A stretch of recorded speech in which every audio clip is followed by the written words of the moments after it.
الحسن غیر منقاسم محمد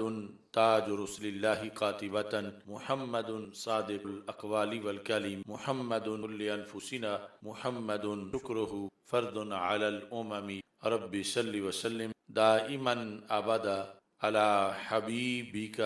خیر الخلق کل خدایا بحق بنی فاطمہ کہ برقول ایمان کنی خاتمہ اگر دعوتم رد کنی ورقبو منو دستو دامان آل رسول صلی اللہ علیہ اللہ تبارک و تعالی جل جلالہ و عم نوالہ و تم برہانہ و عظم شانہ و جل ذکرہ و عز اسمہ حمد و ثناء اور حضور سرور کائنات مفخر موجودات زینت بزم کائنات دستر جہاں غم گسار زماں سید سروراں حامی بے کساں قائد المرسلین خاتم احمد مجتبی جناب محمد مصطفیٰ صلی اللہ علیہ وآلہ وصحابہ وبارک وسلم کے دربار گوہر بار میں ہدیہ درود و سلام عرض کرنے کے بعد السلام علیکم ورحمۃ اللہ وبرکاتہ۔ رب ذوالجلال کے فضل اور توفیق سے تحریک لبیک یا رسول اللہ صلی اللہ علیہ وسلم و تحریک صراط مستقیم کے زیر اہتمام حضرت سیدنا شاہ جلال رحمہ اللہ تعالی ریسرچ سینٹر میں 29ویں فہم دین کورس کے نہایت اہم پروگرام میں اس وقت ہم موجود ہیں۔ آج ہماری گفتگو کا موضوع ہے مقام ابراہیم علیہ الصلاۃ والسلام۔ میری دعا ہے خالق کائنات جل جلالہ ہم سب کو قرآن و سنت کا فہم عطا فرمائے اور قرآن و سنت کے ابلاغ و تبلیغ اور اس پر عمل کرنے کی عطا فرمائے۔ فہم دین کورس میں ہر سال مختلف جہاد موضوعات کو شامل کیا جاتا ہے۔ تاریخ اسلام، تاریخ انسانیت اور دیگر کئی اور روحانی کلامی مسائل شامل کیے جاتے ہیں۔ مقام ابراہیم انسانی تاریخ کا بڑا پرانا تعلق ہے اور پھر ایمانی تاریخ کا اس سے بڑا پرانا تعلق ہے۔ قلب و نظر اور روحانیت کے لحاظ سے اس کا بہت بڑا مقام ہے اور پھر اس لحاظ سے بھی اس کا تذکرہ چونکہ قرآن مجید قرآن رشید میں ہے اور قرآن مجید ایک لفظ تفسیر کے لحاظ سے اس موقع کا استحقاق ہے، چنانچہ آج اس کے بارے میں ایک جامع گفتگو کی جاتی ہے۔ اللہ تعالی ہم سب کو بار بار مقام ابراہیم علی نبینا علیہ الصلاۃ والسلام کے پاس حاضر کی توفیق عطا فرمائے اور اس کے فیوز و برکات حاصل کرنے کی عطا فرمائے۔ خالق کائنات جل جلالہ نے سورہ بقرہ میں فرمایا ہے وَإِذْ جَعَلْنَا الْبَيْتَ مَثَابَةً لِلنَّاسِ وَأَمْنًا کہ جب ہم نے بیت اللہ کو مثابہ بنایا ہے، پلٹنے کی جگہ کہ لوگ بار بار لوٹ کر جاتے اور طلب ثواب کی، اور اس امن کی جگہ بنایا ہے۔ تو اللہ تعالیٰ فرماتا وَاتَّخِذُوا مَقَامِ إِبْرَاهِيمَ مُصَلًّى، اے لوگو مقام ابراہیم سے تم اپنے لیے مصلی پکڑو، یعنی مقام ابراہیم کے قریب نماز ادا کرو۔ مقام ابراہیم یہ ترکیب اضافی ہے کہ حضرت ابراہیم علیہ الصلاۃ والسلام کا مقام، اس میں اللہ کی حکمتیں ہیں کہ رب ذوالجلال بعض چیزوں کو بعض کی طرف روب کر کے عظمت کو ظاہر کرتا ہے، تو مقام کی عظمت کے اظہار کے لیے سیدنا ابراہیم علیہ السلام کی نسبت کی، اور یہ اولین پیغام دیا گیا کہ اللہ والوں کی نسبت سے عظمت مل اور جنہیں ملتی ہے پھر ان سے آگے عظمت اوروں کو حاصل کرنے کا حکم بھی۔ اس پتھر کو سیدنا ابراہیم خلیل اللہ علیہ الصلاۃ والسلام کے قدموں سے برکت ملی اور یہ ان قدموں کی برکت کی وجہ سے فیض یاب ہوا، مبارک بنا ہے، محتشم بنا ہے۔ تو آگے امت کو حکم ہے کہ وہ اس برکت والی جگہ کا قرب اختیار کرے اور حالت نماز میں اس کے قریب رہے تاکہ انہیں اس کی برکت سے فیض ملتا رہے۔ دوسرے لفظوں میں خانہ کعبہ میں یہ ایک یادگار ہے عقیدہ اہل سنت کی کہ ویسے تو اسلام میں احجار کی تعظیم سے روکا گیا ہے کہ اس کا وثنیت اور صنم پرستی تعلق بنتا ہے، لیکن اللہ والوں کی نسبت والے جو پتھر ہیں ان کے قرب کا حکم دیا گیا ہے تاکہ وثنیت اور عقیدہ اہل سنت کے درمیان جو فاصلہ ہے وہ ظاہر ہو کہ اللہ نے اپنے توحید کے گھر کے اندر اپنے ایک پیغمبر صلی اللہ علیہ وسلم کے قدموں کے نشان کو دوام دیا ہے، اور وہ قدموں کے نشان پتھر پر ہیں اور پھر توحید پرستوں کو اس کے قریب نماز پڑھنے کا حکم دیا ہے کہ جب رب ذوالجلال کسی پتھر کی طرف متوجہ کر دے تو وہاں پھر وثنیت کا شائبہ نہیں رہتا، بلکہ سنیت کا مقام اس میں آ جاتا ہے، جس طرح کہ حجر اسود کے لحاظ سے بھی ہے اور مقام ابراہیم علیہ السلام کے لحاظ سے۔ اب دیکھیں کہ یہ جو سعودی عرب میں وہابیت کا انقلاب آیا تھا، اس کے انہوں نے کتنی چیزیں اکھاڑ دیں، آثار رسول صلی اللہ علیہ وسلم اور مطلقاً جو آثار انبیاء علیہ السلام ہیں، آثار صحابہ و اہل بیت رضی اللہ تعالی عنہم ہیں، لیکن اس کے باوجود یہ عین مطاف کے اندر کعبۃ اللہ کے بالکل دروازے کے سامنے یعنی یہ نشانی اہل حق کی موجود ہے، اور اس کو قرآن نے دوام بخشا ہوا ہے، اور اس کے ذریعے یہ اعلان ہو رہا ہے کہ مسلک اہل سنت و جماعت کس قدر صداقت ہے، اور رب ذوالجلال نے اہل حق کو کس قدر اپنی تائید سے مالا مال فرمایا ہے۔ مقام ابراہیم میں سب سے پہلے یہ جاننا ضروری ہے کہ مقام کو مقام کیوں کہا جاتا ہے۔ لغوی معنی تو یہ ہے جائے قیام، یعنی کھڑا ہونے کی جگہ، مقام میم کے فتح کے ساتھ، کہ حضرت سیدنا ابراہیم علیہ السلام کے کھڑے ہونے کی جگہ۔ اب وہ کس مقصد کے لیے کھڑے ہوئے یا کس موقع پہ کھڑے ہوئے، اس کھڑے ہونے کو بھی یادگار بنایا گیا، اور اس کے لحاظ سے ہی اس پتھر کا تعارف ہمیشہ کے لیے محفوظ کیا گیا۔ تو اس میں پہلا قول جو ہے وہ حدیث بخاری شریف کے اندر موجود ہے، جو حضرت عبداللہ بن عباس رضی اللہ تعالی عنہما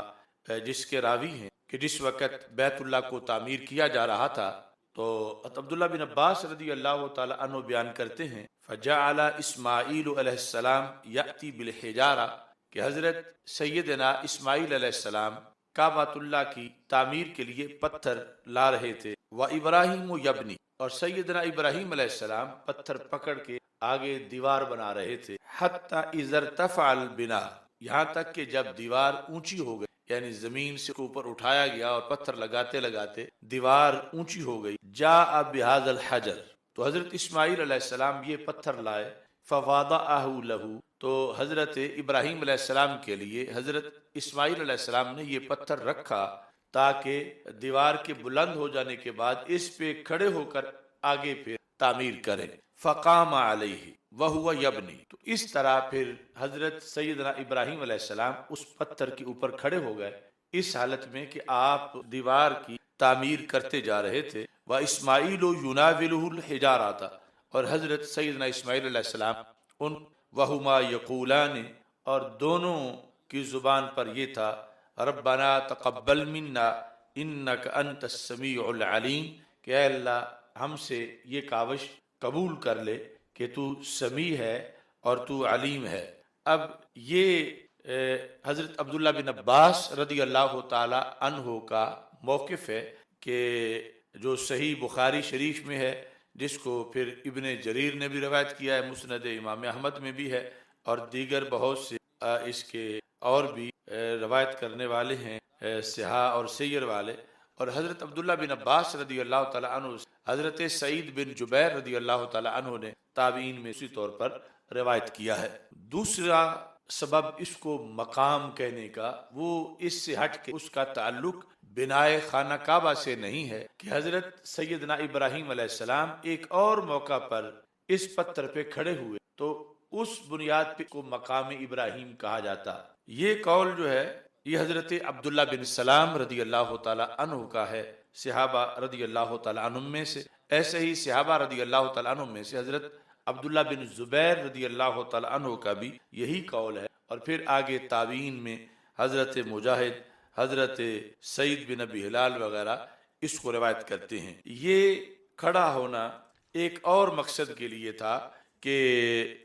جس وقت خانہ کعبہ بنا دیا گیا تو اس کے بعد خانہ کعبہ کو آباد کرنے کے لیے وَأَذِّن کا جو اللہ کی طرف سے حکم آیا کہ میرے خلیل آپ اعلان کریں، تو اس اعلان کی خاطر جس میں ساری انسانیت جنہوں نے قیامت تک آنا تھا ان کو دعوت دی گئی حضرت ابراہیم علیہ السلام کی طرف سے، تو اس پتھر پہ کھڑے ہو کے آپ نے اسی طور پر اعلان کیا، اور وہ خاص وقت تھا کھڑے ہونے کا اور قیامت تک کی تاریخ سے اس کا ایک تعلق تھا، تو اس بنیاد پر پھر اس کو مقام ابراہیم علیہ السلام کہا گیا۔ اس سلسلہ میں حضرت ابو سعید خدری رضی اللہ تعالی عنہ کہتے ہیں سألت عبداللہ بن سلام عن الاثر الذی فی المقام، کہ میں نے حضرت عبداللہ بن سلام رضی اللہ تعالیٰ عنہ جو ایک کبار صحابہ میں سے ہیں اور ان کے پاس پہلے دیگر الہامی کتب کا علم بھی تھا، پھر انہوں نے کلمہ پڑھا، صحابی بنے، ان سے کہتے ہیں میں نے پوچھا کہ یہ جو پتھر ہے اس میں یہ نشان کیوں ہے اور اس کو کس لیے مقام ابراہیم کہا جاتا ہے؟ فقال کانت الحجارۃ علی ما ہی علیہ اليوم، کہ یہ پتھر جیسے آج ہے ایسے ہی شروع میں بھی تھا، اس میں کوئی تبدیلی نہیں آئی، الا ان اللہ تعالی اراد ان یجعل المقام آیۃ من آیاتہ، ہاں یہ ہے کہ اللہ تعالیٰ نے یہ چاہا کہ اللہ اس پتھر کو اپنی آیات میں سے ایک آیت بنائے، اپنی نشانیوں میں سے ایک نشانی بنائے، تو اس بنیاد پر یہ پتھر ہونے کے باوجود اس میں اللہ کے پیغمبر حضرت ابراہیم علیہ السلام کے قدموں کے نشان بنے، اور اس کا پس منظر یہ تھا فلما امر ابراہیم علیہ السلام ان یؤذن فی الناس بالحج، کہ جب اللہ نے حکم دیا حضرت ابراہیم علیہ السلام کو کہ وہ لوگوں کے لیے حج کا اعلان کریں، جس طرح کہ قرآن مجید میں سورہ حج میں ہے وَأَذِّن فِي النَّاسِ بِالْحَجِّ، کہ لوگوں میں آپ حج کا اعلان کریں، تو اس پتھر کو منبر بنایا گیا، جس طرح کے بڑے اعلان کے لیے اونچی جگہ کا انتخاب کیا جاتا ہے، تو اس میں اللہ نے یہ شان رکھی کہ ویسے تو یہ چھوٹا سا تھا، لیکن جب اللہ کے خلیل اس پہ کھڑے ہوئے اور وہ وقت اذان آیا تو یہ دنیا بھر کے سارے پہاڑوں سے اونچا ہو گیا، یعنی اس میں یہاں تک کہ حتی سارا اطول الجبال، کہ جتنے بھی پہاڑ ہیں ان سب سے اللہ نے اس کو طول عطا کر دیا، یعنی اس کو بلندی دے دی، وَأَشْرَفَ عَلَى مَا تَحْتَهُ، اور یہ اتنا بلند ہو گیا کہ باقی سب پہاڑ اس کے نیچے تھے اور یہ ان کے اوپر جھانک رہا تھا، اتنا اس کو عروج ملا۔ فقال یا ایھا الناس اجیبوا ربکم، تو وہاں پر پھر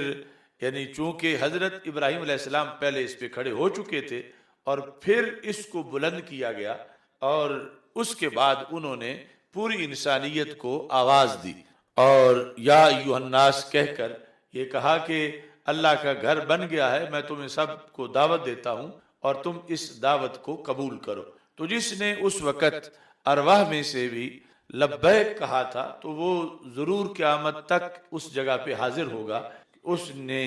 اس دعوت کو قبول کیا اور اللہ کی طرف سے پھر اس کے جانے کا ضرور بندوبست جو ہے وہ ہو جاتا ہے۔ تو یہاں یعنی ایک طرف تو اس پتھر کا یہ کمال ظاہر ہوا اور یہ کہ اللہ کے خلیل علیہ السلام کے قدموں کی برکت کتنی ہے، اور پھر اس کو یادگار بنایا گیا، اور ساتھ یہ بھی ہے کہ جتنے لوگوں کو دعوت دی جا رہی تھی وہ ان کی اکثریت تو ابھی دنیا میں آئی بھی نہیں تھی، تو جو ندائے غیب ہے جس پر آج کچھ لوگ جو ہے وہ شرک کا فتویٰ لگا دیتے ہیں، تو وہ ندائے غیب پائی گئی کہ آپ نے جو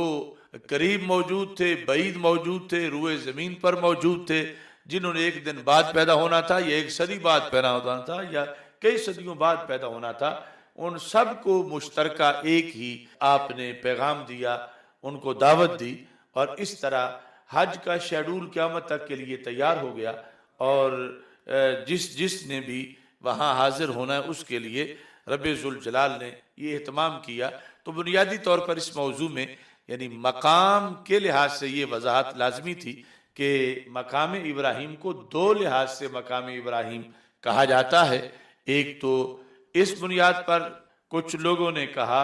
کہ اس پہ کھڑے ہو کے خانہ کعبہ کی تعمیر کی، اور دوسرا یہ کہ اگرچہ تعمیر میں تو یہ اس پہ کھڑے نہیں ہوئے، مگر تعظیم میں جو اذان دی ہے اور بلایا ہے انسانیت کو، اس بڑے اعلان کے لیے اس پر آپ کھڑے ہوئے، اور اس بنیاد پر پھر اس کو مقام ابراہیم سے تعبیر کیا جاتا ہے، چونکہ شان ان کی ہے حضرت ابراہیم علیہ السلام کی وہاں کھڑا ہونا۔ اب اس نسبت کے اندر کسی طرح کی کوئی قباحت نہیں ہے کہ کوئی یہاں بھی وہ سوچنا شروع ہو جائے کہ غیر اللہ کی طرف نسبت کر دی گئی، کیونکہ اللہ کے پیغمبر ان کی برکت کے اظہار کے لیے ان کے قدموں کے نشان کو رب ذوالجلال نے ہمیشہ کے لیے یہ ایک دوام عطا فرمایا۔ اس کے بعد کہ اس کی اصل کیا ہے، کیا یہ جنت سے آیا ہے یا جنت سے آنے کی بات محض عوامی سوچ ہے، تو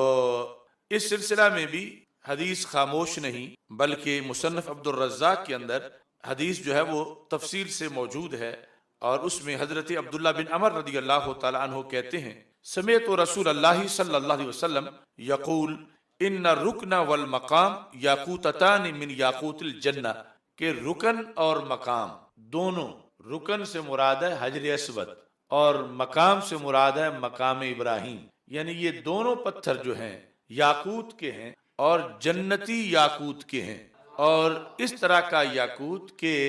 یہ دونوں ہی بڑے چمکنے والے تھے، روشن تھے، یعنی ان کی جو موجودہ صورتحال ہے وہ یوں ہے کہ جس طرح بٹن دبا کے آف کر کے کسی چیز کو رکھ دیا جاتا ہے، تو طمس اللہ نورہما، اللہ نے ان کا نور بجھایا ہے، جس طرح یہ جنت میں تھے ویسے ہی رہتے تو پھر اور صورتحال ان کی ہوتی، چونکہ ایمان بالغیب اور دیگر کئی معاملات ہیں، تو رب ذوالجلال نے ان کا نور بجھا دیا۔ وَلَوْ لَمْ يَتْمِسْ نُورَهُمَا، اللہ اگر ان کا نور نہ بجھاتا لَأَضَاءَتَا مَا بَيْنَ الْمَشْرِقِ وَالْمَغْرِبِ، تو ان کا اتنا نور تھا کہ مشرق اور مغرب کے درمیان جتنی کائنات ہے وہ ان کے نور سے ہی روشن رہتی، اللہ نے یعنی وہ نور بجھایا۔ اب اس میں ایک تو یہ ہے کہ ویسے جس طرح امر کن ہے اللہ نے اس کو بجھا دیا، اور ایک یہ ہے کہ جب گناہگار ان سے مس ہوئے، ان کے گناہوں کو ان پتھروں نے چوسا، اور اس کے بعد پھر وہ یعنی ان کا بجھنا جو ہے اس کا عمل شروع ہوا۔ بہرحال حدیث شریف میں رب ذوالجلال کی طرف اس چیز کی نسبت کی گئی کہ رب ذوالجلال نے ان کے نور کو بجھایا، یہ جنتی پتھر ہیں اور بڑے نورانی پتھر ہیں، اللہ تعالیٰ اگر نور ان کا نہ بجھاتا تو روشنی مشرق و مغرب کے درمیان جو کچھ ہے اس کو بھی منور کرنے والی تھی۔ اب یہ ہے کہ حضرت عبداللہ بن عباس رضی اللہ تعالیٰ عنہ اسی بات کی آپ یہ فرماتے ہیں کہ لیس فی الارض من الجنہ الا الرکن والمقام، کہتے ہیں کہ زمین پر اور کوئی شے جنت کی نہیں سوائے ان دو چیز، جنت کی ساری چیزیں جنت میں ہیں، لیکن زمین پر جو جنت سے چیزیں آئی ہیں وہ یہ دو چیز، ایک ان میں سے حجر اسود ہے اور دوسرا مقام ابراہیم۔ یہ انہوں نے ایک حسر بیان کی، فرمایا فَإِنَّهُمَا جَوْهَرَتَانِ مِن جَوْهَرِ الْجَنَّةِ، یہ جنت کے جواہر میں سے یہ دو جوہر ہیں، یہ جنت کے دو ہیرے ہیں، جنت سے ان کو دنیا میں لایا گیا۔ وَلَوْلَا مَا مَسَّهُمَا مِنْ أَهْلِ الشِّرْكِ مَا مَسَّهُمَا ذُو آهَةٍ إِلَّا شَفَاهُ اللَّهُ، یہ نظریہ انہوں نے پھر ساتھ علیحدہ بیان کر دیا، فرمایا اگر ان کو اہل شرک کے ہاتھ نہ لگتے تو ان دونوں میں اتنی برکت تھی کہ جو بیمار بھی ان کو ہاتھ لگاتا فوراً شفا پا جاتا، یعنی اہل شرک کے ہاتھ لگنے سے ان کی برکت متاثر ہوئی، یعنی ایک جو ان کا کردار ہے وہ تو اب بھی باقی ہے، لیکن جو بہت زود اثر برکت تھی اس کے لحاظ سے کہ چونکہ جو ان کا تقدس تھا وہ برقرار نہ رہ سکا اور اہل شرک کے ہاتھ ان کو لگ گئے، اگر اہل شرک کے ہاتھ ان دونوں کو نہ لگتے تو پھر ان میں اتنی برکت تھی ما مسہما ذو آہۃ الا شفاہ اللہ، کہ جو بھی مریض کسی طرح کا مرض جس کو وہ انہیں ہاتھ لگاتا تو ان میں اتنی برکت تھی کہ فوراً اس کے مرض کو کھینچ کے اسے شفا عطا کر دیتے۔ تو اس کے باوجود کہ مشرکین کے ہاتھ لگنے سے وہ اتنا تیز وصف باقی نہ رہا، لیکن پھر بھی ان کا بابرکت ہونا وہ ایک طے شدہ حقیقت ہے کہ ان کے اندر رب ذوالجلال نے نورانیت بھی رکھی، جو پہلی حدیث میں آئی کہ اگر اس کو اللہ نہ بجھاتا تو یہ پتھر اتنے روشن تھے کہ مشرق و مغرب تک ہر چیز روشن رہتی۔ اور دوسرا یہ ہے کہ اہل شرک کے اگر ہاتھ ان کو نہ لگتے تو ان میں شفا اتنی تھی کہ جس کی بنیاد پر جو بندہ بھی مشکل کشائی اور حاجت روائی کے لیے ان کو ہاتھ لگاتا تو شفا اس کو ملتی۔ مطلب یہ ہے کہ کچھ وقت تو لوگ یہ کام ان سے لیتے رہے، اور آج جو یعنی لوگ سمجھتے ہیں کہ یہ تمسو ہاتھ سے برکت لینا یہ بریلویت ہے، تو یہ بریلویت تو پھر بڑی پرانی بریلویت ہے کہ یعنی انسان کے اندر کہ تمسو کے ذریعے سے برکت کا حصول یہ ایک حقیقت تھی جو اس چیز میں رکھی گئی۔ آگے پھر مشرکین جو ہیں ان کی غلطی کی وجہ سے اس میں فرق آیا، ورنہ یہ اصل اپنی برکت کے لحاظ سے اس وصف سے متصف تھے کہ ان کو ہاتھ لگانے سے برکت ملتی تھی، اور وہ بِإِذْنِ اللہ تھی، چونکہ شفاء اللہ، اللہ شفا دیتا، وسیلہ یہ بنتے کہ ان پتھروں کو جو بھی ہاتھ لگاتا اللہ اس کو شفا دے دیتا۔ تو یعنی وہی نظریہ کہ ویسے جو بت ہیں ان کو ہاتھ لگائے کوئی اس سے کہ مجھے فائدہ ہو تو رب ناراض ہو جاتا ہے، اور یہ جنہیں رب نے برکت دی اس سے اللہ خوش ہوتا ہوگا جب کوئی ہاتھ لگاتا تھا، اور یہ برکت ابھی پوری اس وقت موجود تھی، اور آج بھی وہ برکت اللہ کے فضل سے باقی ہے، اگرچہ اس طرح کا جو منظر تھا وہ اب نہیں ہے، لیکن پھر بھی صدیوں کے گزر جانے کے باوجود یہ جنت کی دو بڑی علامتیں اہل زمین پر مسلمانوں کے پاس ہیں، اور مسلمانوں کے کعبے میں ہیں، اور مسلمانوں کے عقیدے کی یادگار ہیں، اور یہ یادگار صرف ہمارے نظریے کے مطابق یعنی اہل سنت و جماعت کے نظریے کے مطابق ہے، جو توحید میں ہمارا نظریہ ہے کہ رب ذوالجلال اگر کسی پتھر کو بھی اپنی برکتوں کا محور بنا دے تو پھر وہاں سے برکت لینے میں ناراضگی نہیں ہوتی اللہ تعالیٰ کی، بلکہ اللہ تعالیٰ خوش ہوتا ہے۔ اگرچہ متوجہ ہونے والا متوجہ تو پتھر کی طرف ہو رہا ہے، مگر جب وہ بِإِذْنِ اللہ مانتا ہے تو بِإِذْنِ اللہ ماننے کی بنیاد پر اس کے عقیدے پر کسی طرح کا کوئی گرد و غبار نہیں ہوتا۔ اب یہ بات ہے کہ یہ پھر زمین پہ کیسے آئے کہ جنتی پتھر ہیں، تو زمین پہ ان کو بھیجنے کا بندوبست کیسے ہوا؟ اس سلسلہ میں حضرت عبداللہ بن عباس رضی اللہ تعالی عنہ کا جو فرمان ہے وہ ازرقی نے یہ جو اخبار مکہ کتاب ہے اس کے اندر اس کو لکھا۔ یعنی پرانے زمانے میں اخبار اس طرح کے ہوتے تھے، اخبار مکہ امام ازرقی کی، تو اس کے اندر انہوں نے یہ لکھا کہ حدیث لکھی سند کے ساتھ، کہتا حضرت عبداللہ بن عباس رضی اللہ تعالیٰ عنہ فرماتے ہیں انزل الرکن والمقام ما آدم علیہ السلام لیلتا نزل بین الرکن والمقام، کہ جس رات یعنی ایک تو نزول آدم علیہ السلام جو ہے وہ بر صغیر میں ہوا، اور دوسرا کہ نزول آدم علیہ السلام جو ہے وہ رکن اور مقام کے درمیان ہوا، یعنی جو جگہ ہے جہاں آج حجر اسود ہے اور آج مقام ابراہیم ہے، اس کے درمیان جگہ جو ہے یہاں حضرت آدم علیہ السلام کا نزول ہوا۔ تو جب نازل ہوئے جس رات کو تو یہ دونوں پتھر آپ کے ساتھ جنت سے اتارے گئے۔ فلما اصبح رأى الرکن والمقام، یعنی آپ تو اپنے طور پر تشریف لائے نیچے، لیکن جب صبح دیکھا تو آپ نے یہ دو پتھر بھی ساتھ دیکھے کہ وہ بھی آئے ہوئے ہیں۔ فعرفہما، یعنی یہ نہیں کہ آپ نے پکڑے ہوئے تھے تو لائے، بلکہ آپ نے آئے ہوئے پہچانے کہ یہ تو میں جنت میں دیکھتا تھا اور آج ادھر یہ بھی تشریف لائے ہوئے ہیں۔ فعرفہما، تو دونوں کو آپ نے پہچانا۔ فَضَمَّهُمَا إِلَيْهِ، دونوں کو اپنے سینے سے لگایا. تو ان کو یعنی ان کے قریب جانا، ان سے تمسو کرنا، ان پہ ہاتھ پھیرنا، تو یہ اس لیے کہ سب سے پہلے حضرت آدم علیہ السلام نے ان سے تمسو کیا. یعنی یہ بت پرستی نہیں تھی، یہ حق پرستی تھی کہ ان دونوں پتھروں کو انہوں نے اپنے قریب کیا، اور ان سے وہ زمین پہ مانوس ہوئے کہ نئی جگہ تھی، پہلی بار آئے تھے زمین پر، تو جنت سے دل لگا ہوا تھا، تو یہ دو جنت کی چیزیں انہیں مانوس کرنے کے لیے ساتھ بھیجی گئیں کہ ان کو دیکھو گے تو زمین پہ دل آئے گا. جو دوسری حدیث ہے اس میں تو پھر اذان کے کلمات ان کو دیے گئے. یہ سری لنکا جو نزول کی حدیث ہے، تو یہاں یعنی یہ دونوں پتھر جو ہیں وہ ان کو دیے گئے. تو اس طرح یعنی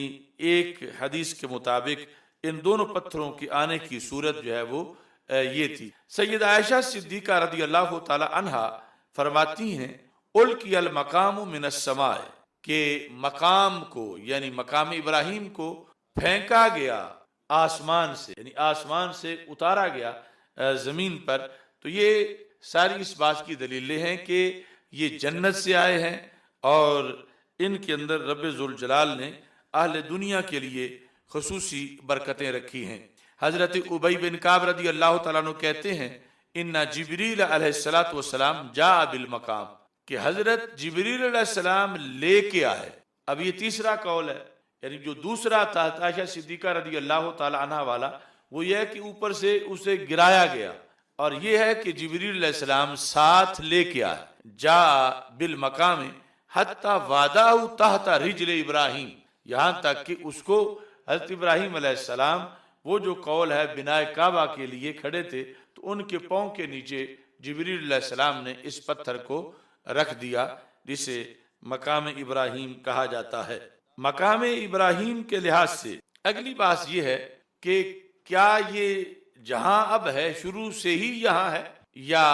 پہلے کہیں اور تھا اور پھر اس جگہ پہ رکھا گیا. اور پھر ایک یہ ہے کہ اگر اس کا یہی مقام ہے تو کیا ہمیشہ ہی یہی رہا ہے، یا کہیں اور بھی منتقل ہوا اور پھر اس جگہ پہ رکھا گیا. تو اس سلسلہ کے اندر نوفل بن معاویہ وہ کہتے ہیں رأیت المقام فی عہد عبد المطلب رضی اللہ تعالی عنہ ملصقم بالبیت، انہوں نے حضرت عبد المطلب رضی اللہ تعالیٰ عنہ کا زمانہ پایا. تو وہ کہتے ہیں کہ میں نے اس وقت اس پتھر کو کعبۃ اللہ کی دیوار کے ساتھ بالکل اٹیچ پایا، یعنی درمیان میں فاصلہ نہیں تھا. اب تو درمیان میں کافی فاصلہ ہے، یعنی یہ دیوار کے ساتھ بالکل لگا ہوا تھا، یعنی جس طرح حجر اسود لگا ہوا ہے ایسے ہی یہ دیوار کے ساتھ میں نے لگا ہوا دیکھا. یہ ان کا قول ہے. لیکن جو زیادہ راجح ہے وہ یہ ہے کہ یہ شروع سے اس کی وہی جگہ ہے جہاں آج موجود ہے، یعنی اگرچہ درمیان میں یہ ہوتا رہا، منتقل اسے کئی بار کیا گیا، یعنی برکت کے حصول کے لیے بھی بادشاہ اس کو منگواتے رہے، اور بھی کئی وجوہ بنی، یعنی جو چوری کا معاملہ ہے یا سیلاب کی وجہ سے جگہ سے ہٹنا، لیکن خصوصی طور پر حصول برکت کے لیے بھی اسے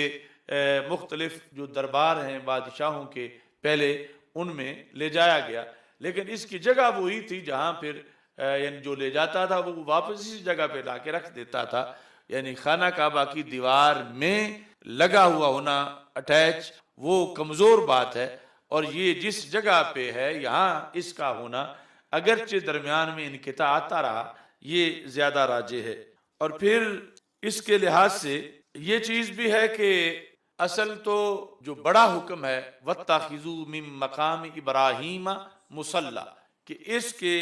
قریب کھڑے ہو کے نماز پڑھی جائے اور اس کے پاس دعا مانگی جائے. اور اس کے ضمن میں پھر یہ بھی ہے کہ یعنی اگر کوئی انتظامی گڑبڑ نہ ہوتی ہو